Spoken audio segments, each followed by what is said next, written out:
شروع اللہ کے بابرکت نام سے۔ ناظرین، حضرت ابراہیم علیہ السلام کی زندگی صرف ایک نبی کی داستان نہیں بلکہ قربانی، توکل اور اللہ کے حکم کے سامنے سر جھکا دینے کی عظیم ترین مثال ہے۔ اور انہی واقعات میں ایک ایسا منظر بھی شامل ہے جسے قیامت تک آنے والے مسلمان حج اور عمرہ میں یاد کرتے رہیں گے۔ صفا اور مروہ کے درمیان ایک ماں کی بے قراری، ایک دودھ پیتے بچے کی پیاس، ریگستان کی خاموشی اور پھر اللہ پاک کی رحمت سے زمزم کا چشمہ پھوٹ پڑنا، یہ صرف تاریخ نہیں، ایمان کی زندہ علامت ہے۔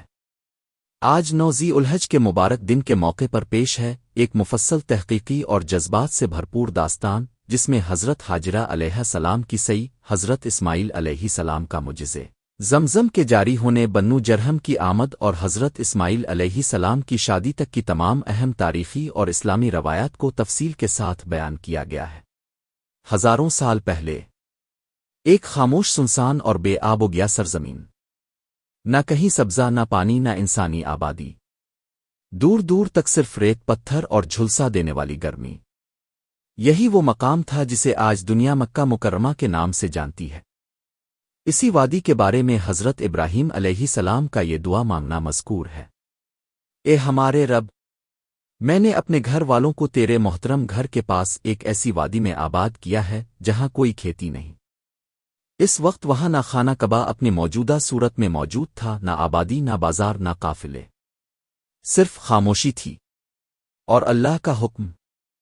روایات کے مطابق حضرت ابراہیم علیہ السلام کو اللہ تعالیٰ کی طرف سے حکم ملا کہ اپنی زوجہ حضرت ہاجرہ علیہ السلام اور اپنے دودھ پیتے بیٹے حضرت اسماعیل علیہ السلام کو اس ویران مقام پر چھوڑ آئیں۔ یہ حکم انسانی عقل سے بالاتر تھا۔ ایک ماں اور چند مہینوں کے بچے کو ایسی جگہ چھوڑ دینا جہاں پانی تک موجود نہ ہو، لیکن رسولوں کا مقام یہی ہوتا ہے کہ وہ اللہ کے حکم کے سامنے جھک جاتے ہیں۔ حضرت ابراہیم علیہ السلام کچھ کھجوریں اور پانی کا ایک مشکیزہ لے کر اس وادی میں پہنچے۔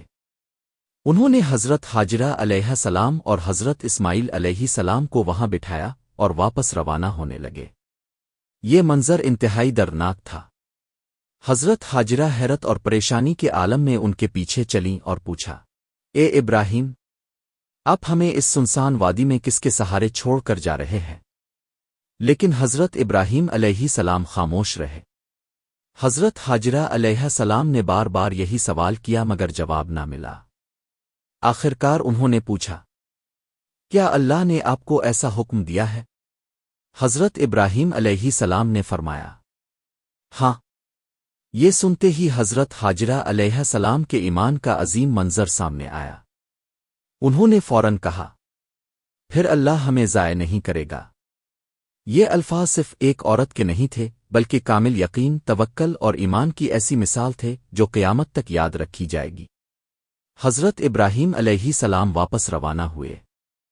جب وہ ایک ٹیلے کے پیچھے پہنچے جہاں سے اہل خانہ نظر نہیں آتے تھے تو انہوں نے اللہ تعالیٰ سے دعا کی: اے ہمارے رب، میں نے اپنی اولاد کو ایک بے کھیتی والی وادی میں تیرے محترم گھر کے پاس آباد کیا ہے تاکہ وہ نماز قائم کریں، پس لوگوں کے دل ان کی طرف مائل فرما اور انہیں پھلوں کا رزق عطا فرما تاکہ وہ شکر ادا کریں۔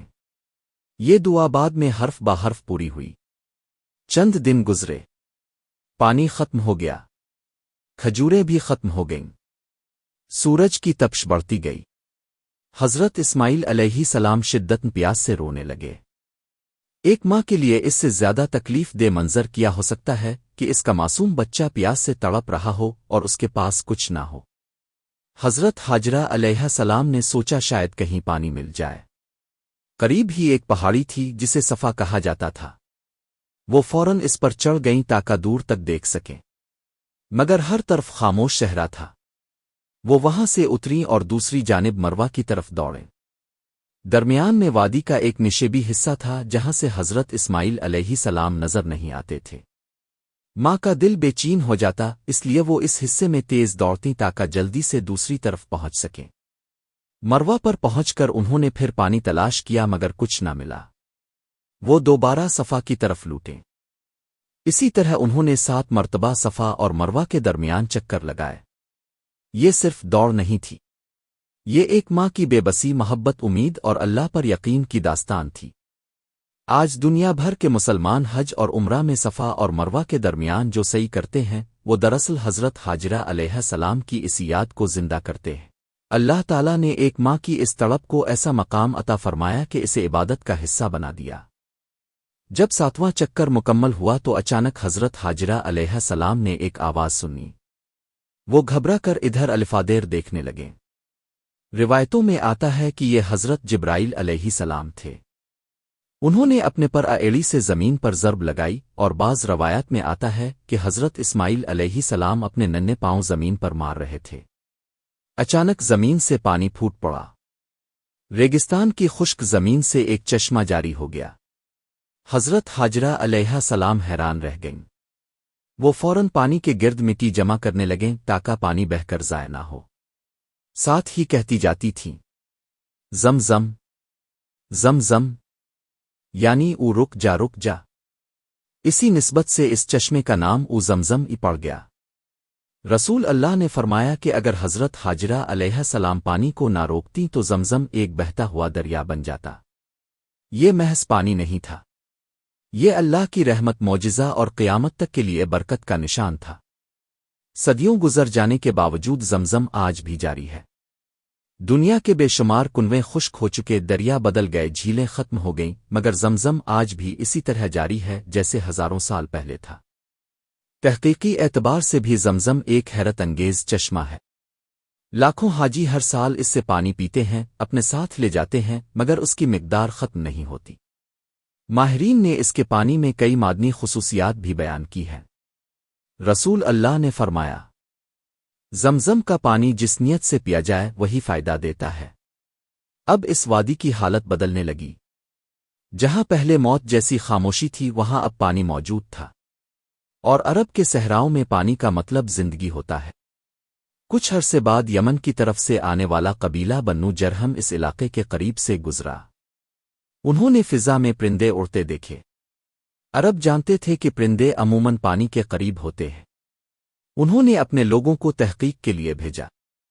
جب وہ وہاں پہنچے تو حیران رہ گئے کہ اس سنسان وادی میں پانی موجود ہے اور ایک عورت اپنے بچے کے ساتھ بیٹھی ہے۔ انہوں نے حضرت حاجرہ علیہ السلام سے وہاں قیام کی اجازت مانگی۔ حضرت حاجرہ علیہ السلام نے اجازت دی، مگر یہ شرط رکھی کہ پانی پر ان کی ملکیت ہوگی۔ بنو جرہم نے یہ شرط قبول کر لی۔ یوں پہلی مرتبہ مکہ میں انسانی آبادی قائم ہوئی۔ وقت گزرتا گیا۔ حضرت اسماعیل علیہ السلام بڑے ہونے لگے۔ انہوں نے عربی زبان بنو جرہم سے سیکھی۔ وہ نہایت ذہین، خوبصورت اور اعلیٰ اخلاق کے مالک تھے۔ عرب قبائل ان سے محبت کرتے تھے۔ بعد میں حضرت ابراہیم علیہ السلام وقتاء فوقتاء مکہ آتے رہے۔ انہی ملاقاتوں میں ایک عظیم واقعہ پیش آیا، یعنی خان کعبہ کی تعمیر۔ قرآن مجید کے مطابق حضرت ابراہیم علیہ السلام اور حضرت اسماعیل علیہ السلام نے مل کر بیت اللہ کی بنیادیں اٹھائیں۔ دونوں دعا کرتے جاتے تھے، اے ہمارے رب، ہم سے یہ خدمت قبول فرما، بے شک تو خوب سننے والا، خوب جانے والا ہے۔ یہی خان کعبہ بعد میں پوری امت مسلمہ کا قبلہ بنا۔ حضرت اسماعیل علیہ السلام جوان ہوئے تو بنو جرہم کے اندر ہی ان کی شادی کر دی گئی۔ روایات کے مطابق ان کی پہلی زوجہ کے اخلاق اور طرز عمل سے حضرت ابراہیم علیہ السلام مطمئن نہ ہوئے، جس کے بعد حضرت اسماعیل علیہ السلام نے دوسری شادی کی۔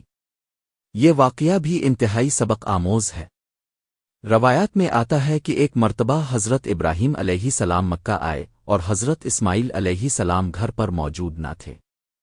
انہوں نے ان کی اہلیہ سے حالات پوچھے۔ اس نے تنگی اور شکایت کا انداز اختیار کیا۔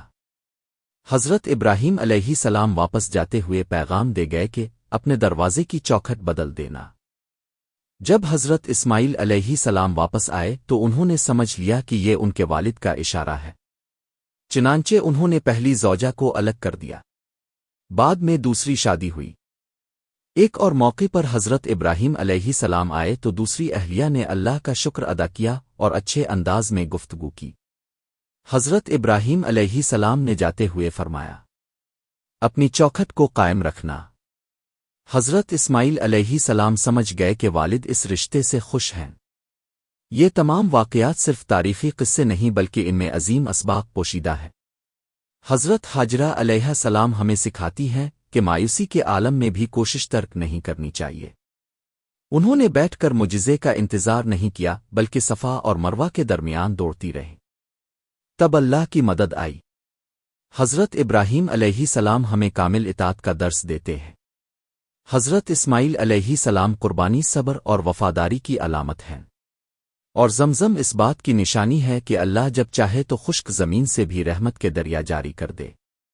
آج جب لاکھوں مسلمان حج میں صفا اور مروہ کے درمیان سعی کرتے ہیں، زمزم پیتے ہیں اور خان کعبہ کا طواف کرتے ہیں، تو دراصل وہ انہی مقدس یادوں کو تازہ کرتے ہیں جو ایک ماں، ایک بچے اور ایک نبی کے صبر و ایمان سے وابستہ ہے۔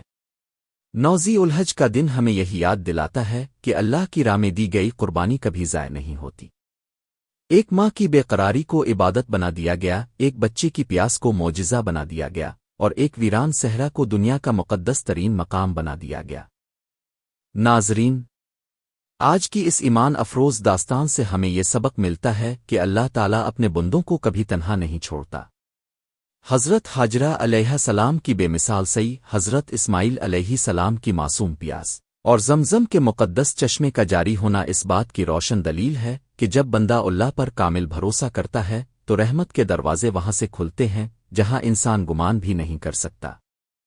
صفا اور مروہ کی یہ دوڑ صرف ایک ماں کی بے قراری نہیں تھی، بلکہ صبر، یقین اور توکل کی ایسی عظیم مثال تھی جسے اللہ تعالیٰ نے قیامت تک آنے والے مسلمانوں کے لیے عبادت کا حصہ بنا دیا۔ اگر آپ کو یہ ویڈیو پسند آئی ہو تو اسے ضرور لائک کریں، اپنے دوستوں کے ساتھ شیئر کریں، اور ہمارے چینل کو سبسکرائب کرنا نہ بھولیں تاکہ اسلامی تاریخ، ایمان افروز واقعات اور تحقیقی معلومات پر مبنی مزید ویڈیوز اب تک پہنچتی رہیں۔ اللہ تعالی ہمیں حضرت حاجرہ علیہ السلام، حضرت ابراہیم علیہ السلام اور حضرت اسماعیل علیہ السلام جیسے عظیم کرداروں سے سچی رہنمائی حاصل کرنے کی توفیق عطا فرمائے۔ اپنا بہت سا خیال رکھیے گا۔ اب اپنے میزبان کو اجازت دیجیے، ملتے ہیں ایک نئی ویڈیو کے ساتھ، تب تک کے لیے اللہ حافظ۔